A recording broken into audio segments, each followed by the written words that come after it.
최근 국제사회에서 한국 기업들은 G7도 엄두를 못 내는 일들을 연달아 해내고 있는데, 이는 한국인들의 독특한 특징과 더불어 기존의 강대국에 없는 면들이 있기 때문이라고 합니다. 일부 선진국은 이러한 흐름 때문에 한국 G7 지위를 재평가해야 한다는 의견을 제기했다고 합니다. 현재 한국 기업들의 놀랄 프로젝트와 심지어 전 세계에 기여하는 G7급의 일들을 살펴보겠습니다. 첫 번째, 전 세계 최고 공항 프로젝트. 현재 한국에서 발표된 자료 때문에 주변국은 물론 유럽조차 크게 놀라는 상황이 등장했습니다. 유럽에서는 특히 한국의 행보를 두고 유럽에서 공학의 굴욕을 겪었다는 말이 나오고 있는데요. 서방의 G7이 무색한 유럽의 행보에 비해서 한국은 엄청난 발전을 이뤄나가고 있다는 지적이 나옵니다.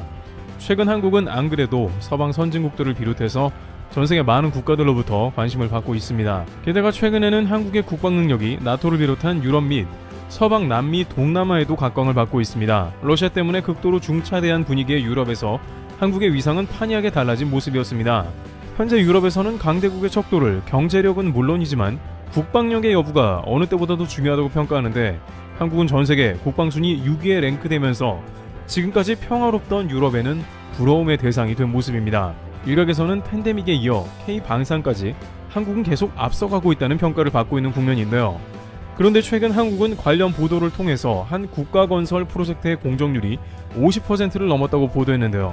그러나 이것이 유럽 선진국들이 봤을 때 정작 자신들이 원하는 방향인데 한국이 또 먼저 해냈다는 의견이 나오며, 결국 G7 한 국가는 심지어 한국 기업에 아예 미래 건설 프로젝트를 맡기는 상황이 연출되어 버린 것입니다. 왜 이런 일이 일어날 수밖에 없으며, 공학에서 훨씬 앞선다는 독일을 비롯한 유럽의 상황도 궁금한데요. 한국이 수행하는 작업들은 유럽에서 엄두도 못 내며 줄줄이 실패한 이력이 있다는 소식도 전해집니다. 우선 유럽의 G7 국가들 중에 신공항 사업이 뜻밖의 엄청난 문제에 휩싸여 있다는 것이 보고되고 있습니다. G7 중심인 영국의 경우에는 당장 히드로공항의 확장 건설이 매우 절실한 상황에 있는데 계속 좌절되고 있습니다. 2015년까지 세계 최대 공항으로 명성을 떨치던 히드로공항은 2017년부터 두바이 공항에 밀렸습니다. 글로벌 허브 공항으로 연간 약 8,500만 명의 이용객이 드나들고 있으나 문제는 활주로가 부족하다는 점입니다. 이는 세계 최대 공항 타이틀을 가지고 있으나 활주로가 단 2번밖에 없는 공항 구조 때문이었죠. 실제 코로나 이전 히드로 공항의 트래픽은 유명했으며 입국 심사에 1시간에서 1시간 반 이상이 소요됐습니다.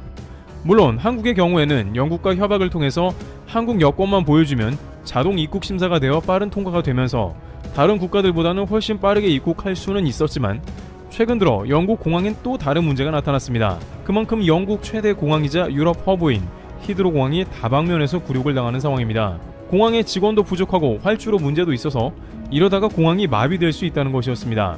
그런데 그럼에도 불구하고 영국에서는 히드로 공항 건설이 아직 첫 삽도 못 뜨고 있다는 것인데요. 실제 영국은 2013년부터 히드로 공항 확장 건설을 강력하게 추진해 온 모습을 보여왔습니다. 급기야 영국 정부가 공항 북서부에 제3활주로를 추가 건설할 것을 2018년에 공식적으로 승인했으며, 건설 기간은 약 8년으로 2026년이면 히드로 공항이 확장되어 1억 3천만 명까지 받게 될 거라 발표했습니다. 그러나 이것이 주민의 반발과 런던 시장 및 환경단체의 반대에 막혀 소송이 걸려 건설이 멈춘 것입니다. 결정적으로 영국 법원은 2020년 2월에 해당 지역의 활주로 건설을 하면 안 된다고 판결해버렸습니다. 그러면서 사실상 히드로 공항 확장 공사는 없던 일이 되어버렸고 결국 지금까지 이르게 된 것입니다. 그렇다면 G7 중에 프랑스는 좀 나은가 살펴봤는데, 프랑스는 아예 신공항 건설 자체를 포기해버렸습니다.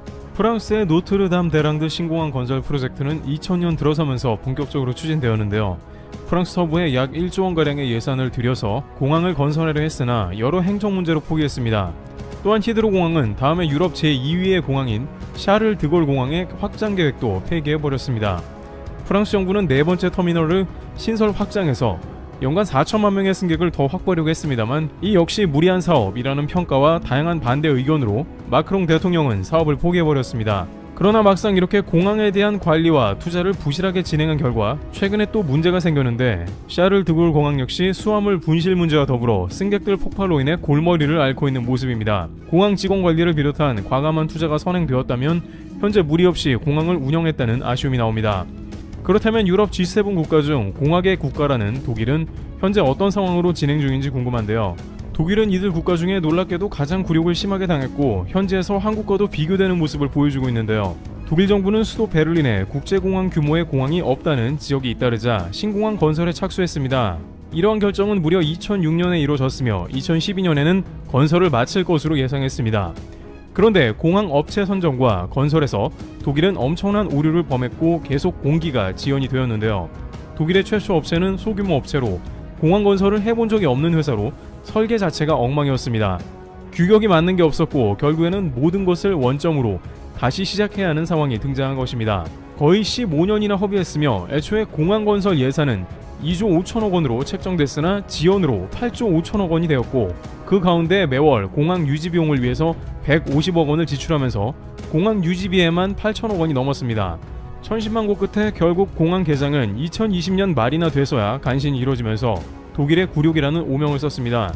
또한 신공항을 오픈하고 나서도 다른 공항과 같이 직원들 부재와 수화물 오류로 큰 고생을 하고 있습니다. 상황이 이러하자 이 중에 영국은 한국의 대기업에 도움을 요청하며 나섰고 관련 프로젝트까지 착수했다는데요. 우선 한국은 최근 인천공항이 50%의 공정률을 보이며 4단계 건설을 순조롭게 진행 중입니다. 사업 기간은 2017년부터 2024년까지 약 7년이 걸리는 프로젝트로 절반의 공정을 넘어선 것입니다. 한국의 경우에는 지난 2017년부터 세계 3대 초대형 공항으로 도약하기 위한 확장 건설 사업을 시작했습니다. 공항 4단계 건설이 완공이 되면 한국은 두바이와 튀르키예 공항에 이어 세계 3위 공항으로 우뚝 서게 됩니다. 또한 동북아에서 중국의 베이징 공항과 일본의 나리타 공항에 비해 경쟁력을 갖추게 되는 모습인데요.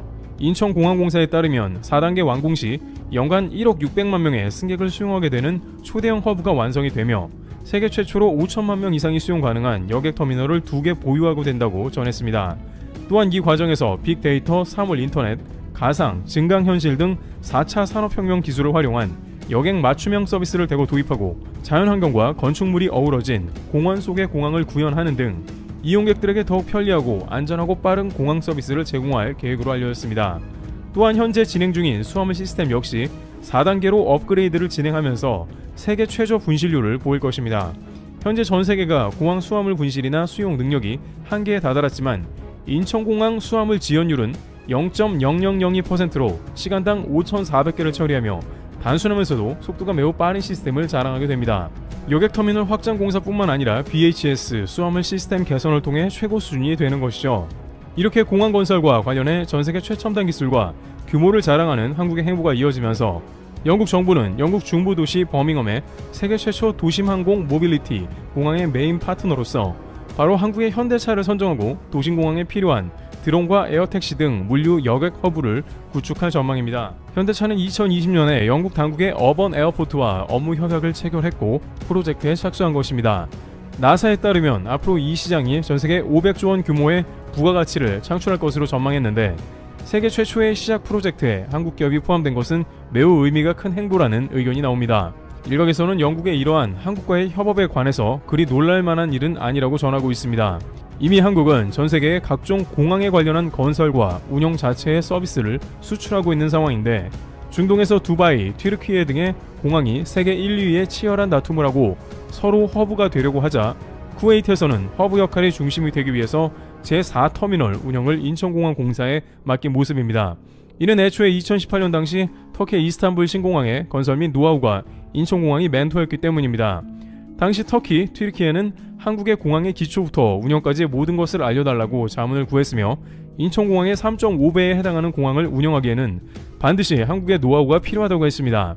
2018년 공항 완공이 된 이후에도 3년간 컨설턴트 기간을 연장해서 한국의 노하우를 전수받았습니다. 그 결과 튀르키예는 현재 두바이 공항과 1, 2위를 다투면서 원활한 공항 업무를 진행하고 있습니다. 또한 이제는 컨설턴트뿐만 아니라 공항 건설과 공항 근처의 도시까지 개발 사업을 맡고 있는데요. 페루에 마추픽추 신공항을 개발했고 구 공항 부지에는 스마트시티 신도시를 추진하고 있습니다.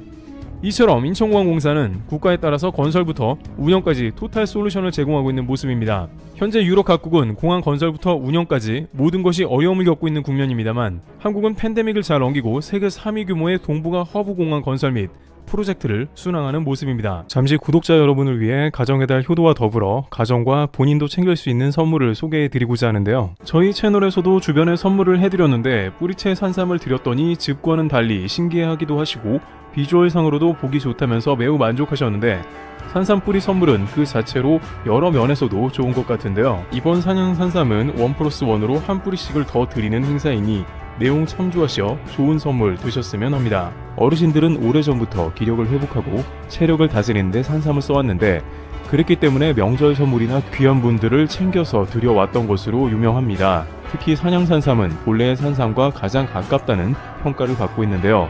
하지만 최근 각종 과장 광고는 물론이고 믿을만한 삼을 구매하는 것은 쉽지 않은데 경기 용인 봉의산 일대에서 3대에 걸쳐 7년 근산 뿌리를 재배하는 사장님이 계십니다. 특히 소개드리는 산양산삼은 진세노이드 함량 수치가 높고 나이가 많은 산삼이기에 더 그렇다고 합니다.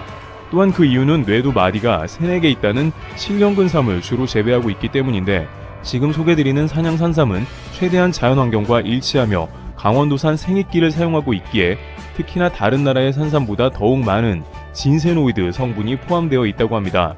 일부 국가에서는 산삼이 크다고 좋다고 하는데 농약 없이 자란 삼은 크기가 작고 귀합니다.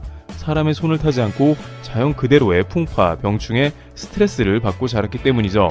이 산양산삼은 유아 어린이 청소년부터 성인에 이르기까지 다양하게 복용할 수 있으며 우유, 꿀과 같이 하여 소량 복용이 가능하며 뿌리째 드셔도 무방하다고 합니다.